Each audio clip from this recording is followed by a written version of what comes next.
first stop.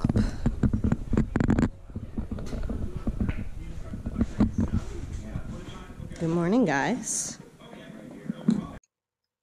Alright guys, bear with me. This is my first time trying to record a voiceover, but I thought I would walk you through my morning routine because at this farm I go in every morning Monday to Friday for about an hour and a half or 2 hours.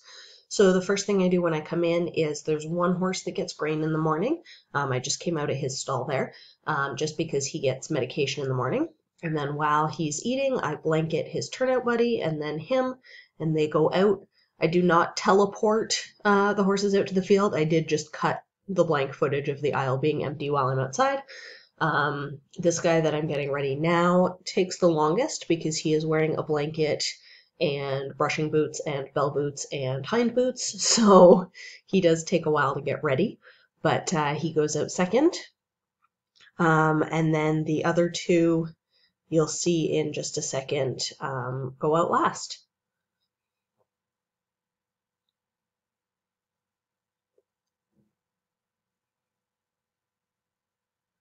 This guy's pretty nosy. He likes to dig through his bag and pull his boots out and nibble on me and breathe romantically down my neck, which is really fun.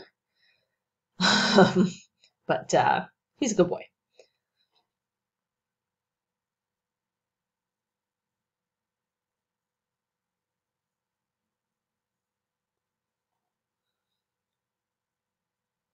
Close that door into the hay area because the donkey sort of gets to do his own thing, and left to his own devices, he will just go in there and snack.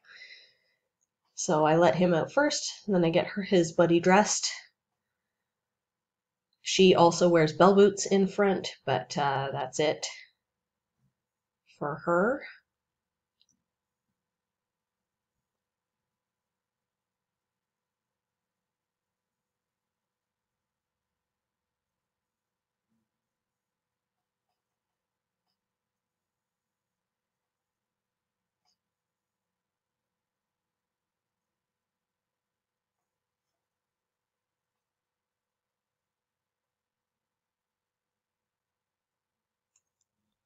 Then once everybody's outside, I do start mucking. There are 3 shaving stalls and 2 stalls that are using pressed wood pellets, so I will show you a little bit of both of them.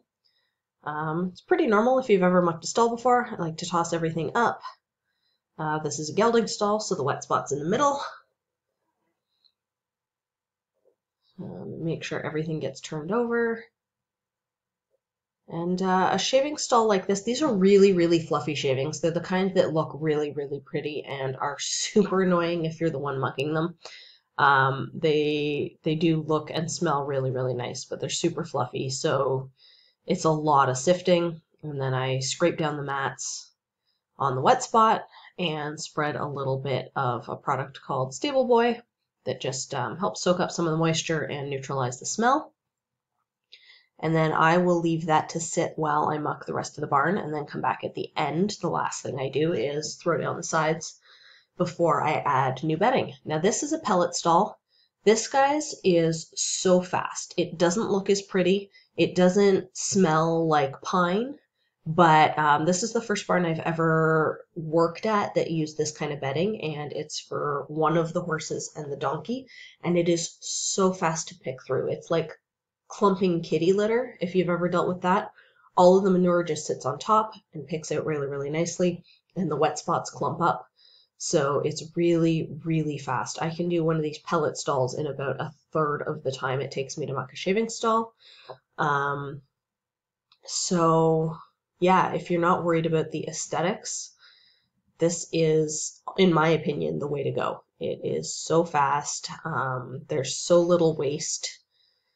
And yeah, it's a good deal for me as the one that has to clean it out. So I did the rest of the stalls, and then I sweep next.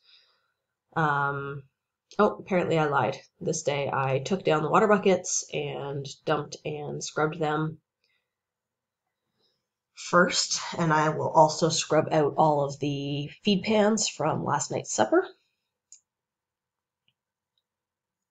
And the reason I don't dump them all into the wheelbarrow right away is just because that wheelbarrow does leak a little bit, so I get everything scrubbed and then I dump them all and take them out right away.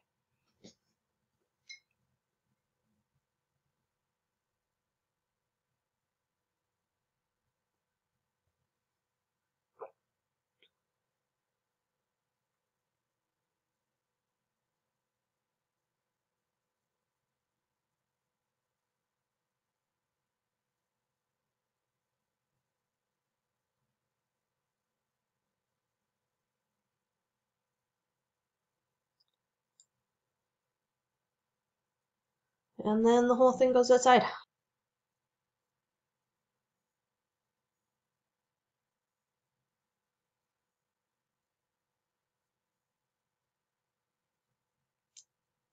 Then I split a bag of shavings between the 3 shaving stalls most days. There are some days where somebody needs a little bit more, some days where somebody needs a little bit less, but on average, I'm going through 1 bag of shavings for 3 stalls every day. And then I take the buckets up into the tack area. This time of year, when a hose would freeze, I do have to carry the water buckets down to the stalls, which is a little bit annoying, but there's not space in the heated box where the faucets are to put a full hose, so you do what you gotta do. I got really warm sweeping, so I had to roll down my coveralls. Those things are quilted and they are so, so, so warm. I don't know why they're not more popular in horse barns. I had never even seen them until I worked on a dairy farm a couple of years ago and everybody wore them. And they are my favorite piece of winter gear ever. So yeah, working quilted coveralls are a godsend. And then I'm going to sweep. I'm going to finish up by filling up those water buckets and bringing them down. And then barn number 1 is done. And that's my normal morning, Monday to Friday. On Monday, which is when this footage was taken, I do go to another farm as well and take care of a kennel of dogs there. So that's what I'm going to do after this.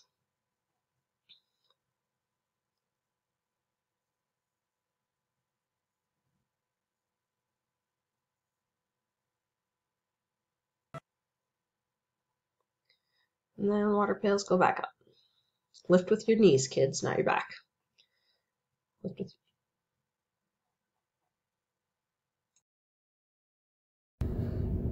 All right, all done at farm number 1, on my way to farm number 2 for the day, but I have to stop at home first because somebody who's going to be in that area just asked me for a dozen eggs. I mentioned yesterday, I think, that I've got some chickens. Maybe I didn't. Anyway, I have chickens at the farm where my horses live, and I've got about 5 dozen stockpiled at home, and somebody asked me for a dozen, so I'm going to go pick those up for her, and then head to the next farm.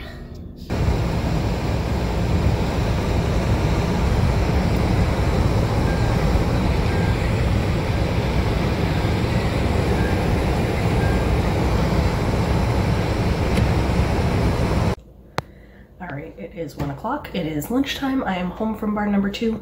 I'm gonna make a cup of tea and sandwich, and I will see you in a bit. All right, off to the bank and then out to my barn to see my horses.